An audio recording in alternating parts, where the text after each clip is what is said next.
Welcome to the podcast Selling Real Estate with Kelly Cook, where we will discuss the latest and most relevant business strategies to help you do one thing extremely well: sell more homes.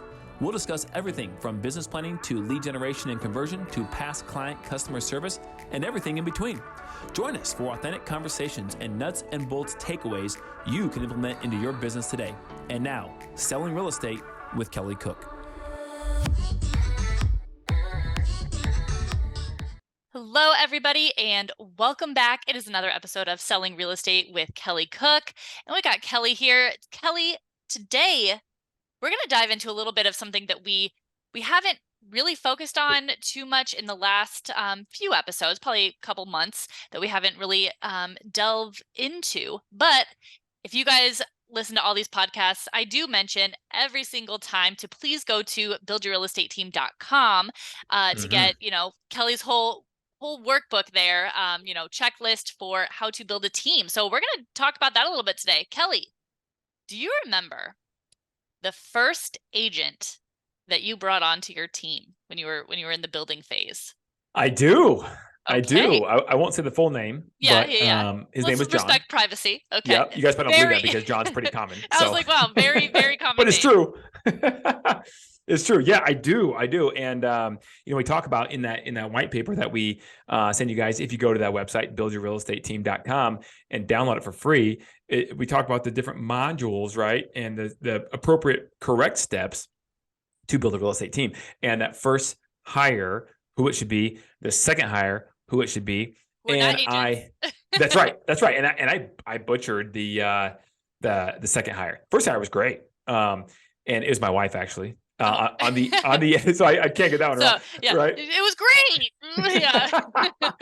but she's not a salesperson, right? She doesn't love to sell and do that aspect. She loves to do the operational admin side. So it actually worked out great because that is the first hire you should make. And that is an operations person who likes to do those things to take care of you on the back office, to keep you organized, things of that nature, while you're out meeting people, shaking hands, kissing babies, and writing contracts, negotiating contracts, right? So that is the first hire. The second hire should be another administrative person. And you would want to, ideally, in a perfect world, and because you're in charge, you should do this. You have the person who you hired first as your operations, director, if you will, Mrs. or Mr. Do It Everything. You have them be in charge of hiring that next administrative person. That way, they're already starting the process of owning that position so that you have the ability to scale, right? That scale from sales, because sales is what obviously grows the business and brings in the revenue to be able to continue to do that. So that's what it should be. And ideally, that second person has a marketing mind. That's what you really, really want, to an extent, right? We're not talking about full-blown fancy dancy necessary stuff, but like the basic stuff that you need to get done to obviously have a successful team, a successful foundation. So that's the second hire. So the second hire for me was not that person.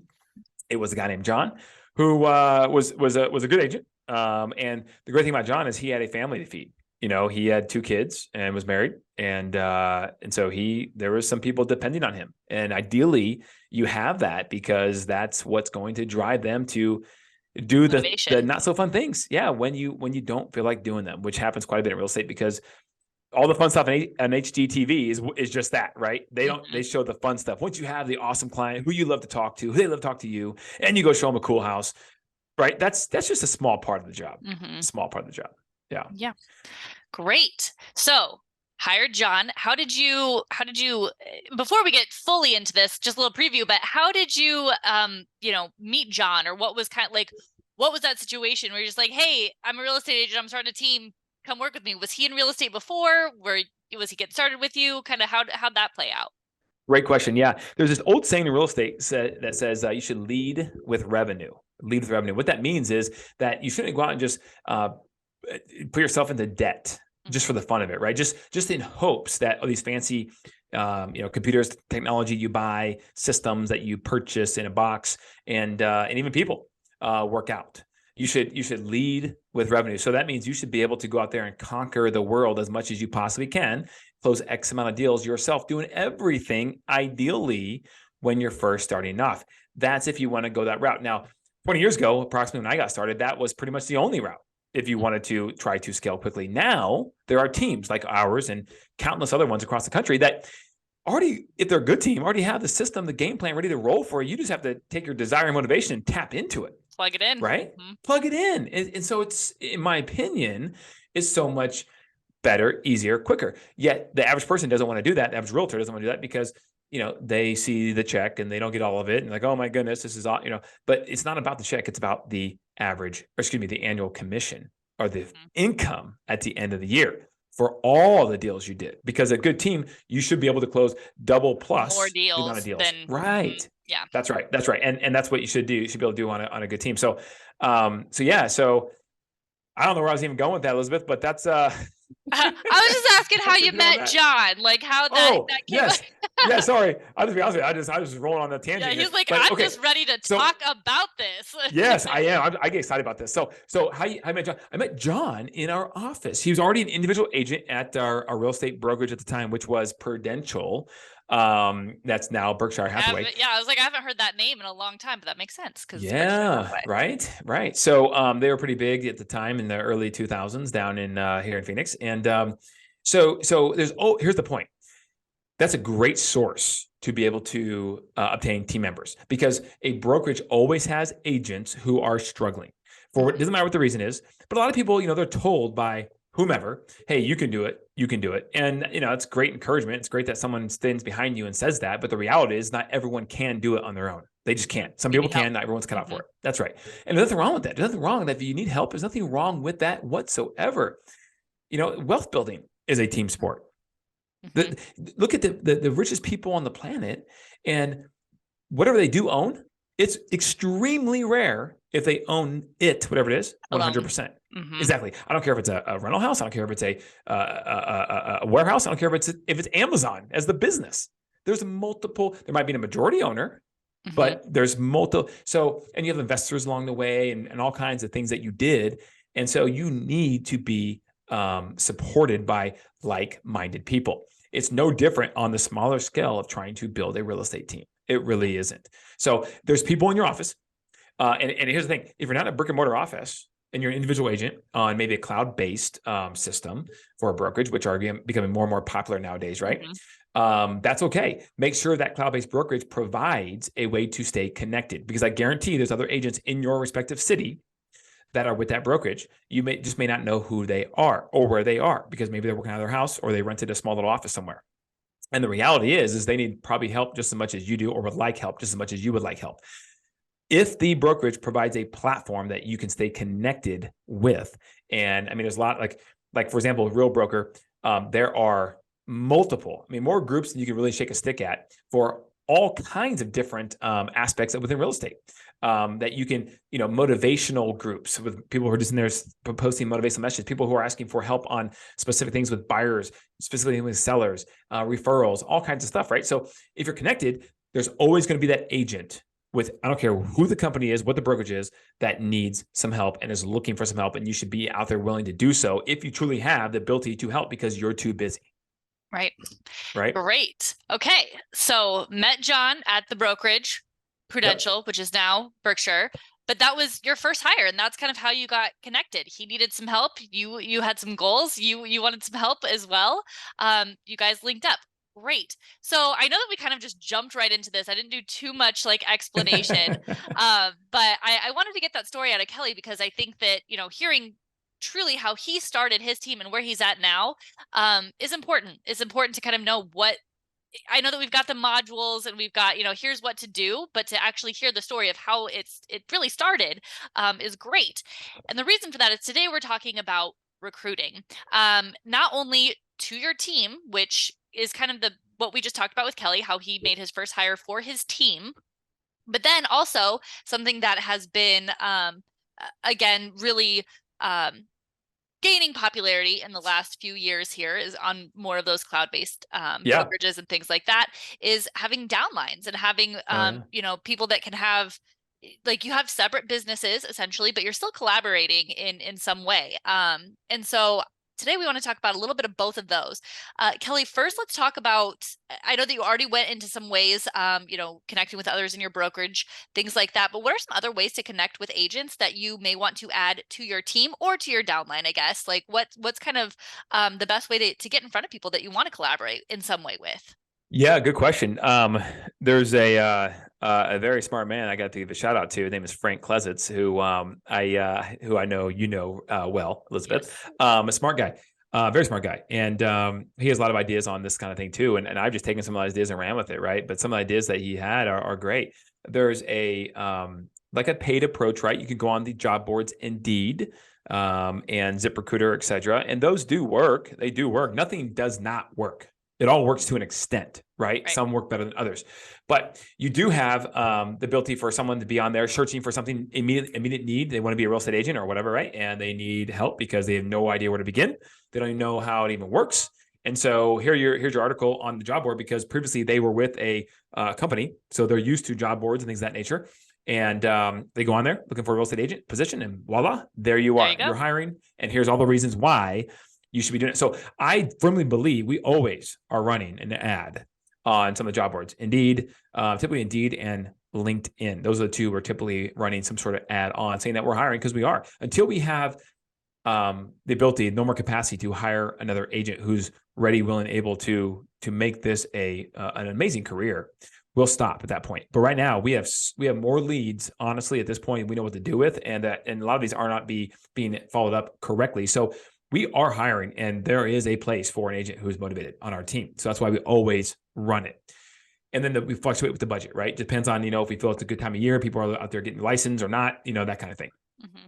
For example, in Phoenix, I'll give you an example. In Phoenix in July, the truth of the matter is it slows down in July. It's really hot here, and school's out still. Hot, and, yeah. And people, if they're trying to get ready for school, moving, making a move for houses and living spaces, they've kind of done that in June, even though it's been hot. That's kind of, and so, so we just really dumb down the budget during that month. For example, other months like January, people are looking for a new start, and it's super nice in Phoenix. And real estate is actually just starting to actually heat up really nicely in January. We up that budget. So there's a little idea that you could play with and be smart about it, right? The dynamic pricing. I think that's what Priceline these companies call it. Yeah, so like Ticketmaster does. Yeah, Airbnb, whatever, right? Uber. So there you go. So you should be doing that. And the second thing is the organic aspect of recruiting an agent. So we have a website called PhoenixAZRealEstateCareers.com. And we set up this website. We set it up specifically for attracting agents to our real estate team. And we do it from the standpoint of not being in your face. There's no cold calling going on, right? You just come join our brokerage, all that stuff. I think we're all kind of over that, at this point. Yep. That's kind of like a thing in the past. Or at least it should be, in my opinion, to an extent, right? So when it comes to recruiting agents. So we put out Facebook ads, Instagram ads. We are organic posts as well. We will promote some of our organic posts, right? And YouTube as well. And we'll try to target through lookalike audiences, through custom audiences, agents in our marketplace of things that we are doing, or maybe classes that we are teaching, newsletters that we are writing, courses that we are teaching, that sort of thing. And hopefully they are attracted to that in one way or another. That could be simply them just replying via DM. That could be attending the class on, Tuesday, June 26th or whatever, right? And things of that nature. And then you have a class on Tuesday, June 26th? I may or may not. Just dropping it in there. Yeah, just saying. It's gonna be a good one too. But so you can do all these things, and then it's just give. Like when you come to the class, there's no sales presentation, right? There's no like, oh my goodness, when you come in the door, what do you want to do here? What's your plan? How long? No one's getting interrogated, and you just give about whatever the topic is. That's what they came for. You give them what they came for. If they are impressed with what you have to say, guess what they'll do? They'll reach out to you. Yep, they'll say, hey, conversation. Yeah. Tell me more about that, and then ideally it leads, doesn't always happen clearly, but ideally that leads to maybe a one-on-one conversation, not just maybe after the class or whatever, but it leads to an appointment schedule. Hey, why don't we sit down and talk about whatever it is your questions were about, business planning, whatever it may be. And we'll help you draft all that. We'll help you do it. And then what happens is, if someone is really serious about it and they see all this value that you're providing, a lot of times they go, okay, you kind of gave me the game plan. I kind of know what to do now, but holy cow, it's a lot.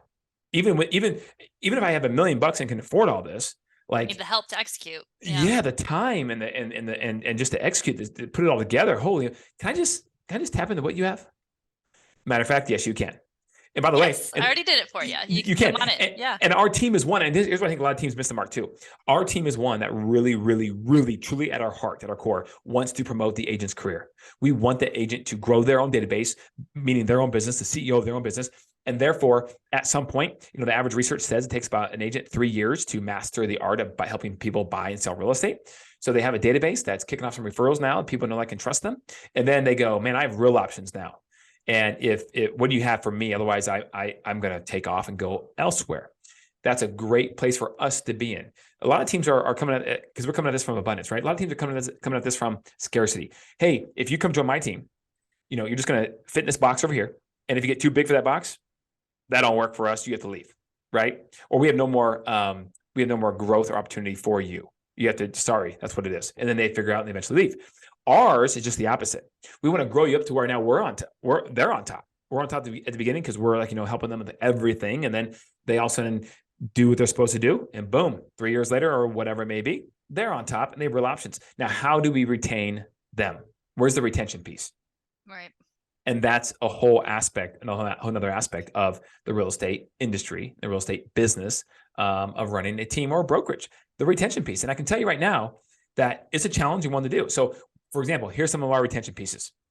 An incentivized production comp plan. You do more, you get paid more. And that's over time. There's profit sharing. You can become partner on our team.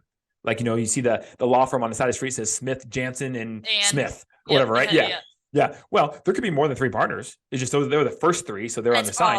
It's all. But all the people who made partners, the other 20 they have, because the law firm is huge, they all get a share in profit shares above a certain hurdle, whatever their charter or agreement says.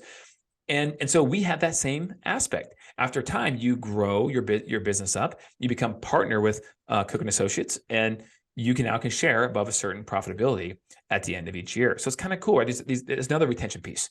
Obviously, culture is a big retention piece. People want to be associated with a place that they feel is dynamic and fun and has opportunity and cares about them. Yeah, they're happy. Yeah, and then I'll say the biggest reason as just another retention piece that we switched over to Real Broker last October is because of the revenue share and the stock options. That's a huge revenue piece. Do you know how many agents actually plan for retirement or save anything for any type of retirement? Not very many, right? I mean, it's bad. The savings amount of realtors across America is minimal. It's nil because they got to plan for taxes, and then of course taxes come because they don't. And it's not away. Like it's not consistent. It's not consistent. It's not, you can't plan of, every month I put this much away necessarily. Yeah. And then taxes come and wipes it all out, the savings they did have, right? And then like, oh crap, I start over again, right? And so with a platform like a cloud-based platform like Real, there's some really cool stock incentives where just by doing the business you're doing already, i.e. helping people buy and sell and invest in real estate, you now, in addition to what you get paid for fees or commissions, you now are paid equity of the company. And if that stock grows, then that money that you have, the shares that you have, just like any other business in the S&P 500 or NASDAQ goes up, you make more money. So that's really cool. And there's no additional effort for that. You're going to go help those clients buy that home regardless, right? At that point. Yeah. Which is cool. And then the second piece is that revenue share. The revenue share is amazing. Now, people are like, well, I'm not going to, ever bring anybody over to the company. I just want to focus on helping buyers and sellers. Cool. Just do that. By the way, do you know what the number one attraction piece is out there? The number one attraction tool out there is production. It is production. And people are attracted to production. They're not attracted to the person calling them saying, hey, man, are you happy where you're at? Why don't you come over here? No one's attracted to that. But if you are doing production, because everybody would like to do production, that's why they're supposed to be in the business anyway. Yeah. They want to make some money. Yeah. Yeah. How do you do that? Tell me how. How's this system? How's that lead service you're using? How are you closing? What's your transaction coordination like? How are you throwing client events? All these other things. And if you're doing all this stuff, they want to be around that. They want to at least know what you're doing because it's working. Then they go, you know what? By the way, in addition to that, I can actually be paid additional ways through stock and revenue share potentially, right? Like just a cherry on top of the cake. Yeah. Oh, well, that's a no-brainer. Okay. I'll try that out, right? So that's the biggest thing you do. And if you have revenue share, it's crazy. If you're on a train that's getting ready to leave the station, picture that old school locomotive, right? The steam is starting to puff, right? And the wheels haven't started turning yet, but it's getting close. So the engine's revving up. That's kind of where Real Broker is right now. There's another cloud-based brokerage called EXP, which has a good model too. They're different, but it's a good model too. Good company. I have nothing bad to say about EXP. I think the biggest difference is, for me at least, was EXP's that steam locomotive already 100 miles down the track. 1,000 miles down the track. They hit their peak and they're rolling down the track at 100 miles per hour and they're cruising, right? And so the amount of growth that they can have from here is going to be a lot slower than the growth of a steam locomotive starting at 1 mile per hour. Yeah. So, so that all being said, I think that's the big potential, because people will start joining, and it's crazy how it compounds, right? It compounds underneath you, the amount of agents who know agents that you don't know. It's pretty crazy how that happens, right? And I think that in some sort of way, the 6 degrees of Kevin Bacon, I don't know if you've heard of that, but everybody is connected to Kevin Bacon by like 6 people somehow. So it's kind of like, if you think about it, you're connected to everyone somehow by some degree. So that it adds up to how many people you potentially have connections with. That's it. And then, and there's not a whole lot of extra effort, right? You're going to help those people buy and sell houses regardless, whether you're with, Coldwell Banker or Real Broker or Remax or wherever. So you might as well be paid additionally. They get that cherry in addition to your cake when you do it, right? So that's kind of the analogy I have. And it's good retention for the agents on the team. And so they all love it. It's amazing because it's just additional ways, because again, most agents don't do well at saving their money. So there you have it. Okay. Well, there you have it, you guys. I know that Kelly just covered a lot. And it's all about recruiting. It's all about getting in front of agents organically through job boards. But a lot of people. It's just getting in front of them and providing value, and you will attract them to your team or to your downline to come collaborate with you, because this is a team sport, really. It's what real estate is. For you to be successful, you got to help out others. They got to help out you. It's a team sport. So, like I said at the beginning, if you have not already, please go to buildyourrealestateteam.com and download all of those modules where Kelly breaks that down. And we will see you guys next time. Kelly, if anybody wants to reach out to you, where can they do that? Yeah, absolutely. Thank you. At Kelly Cook Homes at Instagram. So at Kelly Cook Homes on Instagram is a great place. You can always text or call too at 480-227-2028. Check out our YouTube channel at Everything Phoenix. Yes, absolutely. All the different channels. I'm sure he's on Facebook. You can search his name. Just search his name and you can find multiple ways to contact him, right? That's right. And Kelly, we'll see you next week, and we'll see you guys all next week. All right. Thanks, Elizabeth. Thanks, guys. Thanks.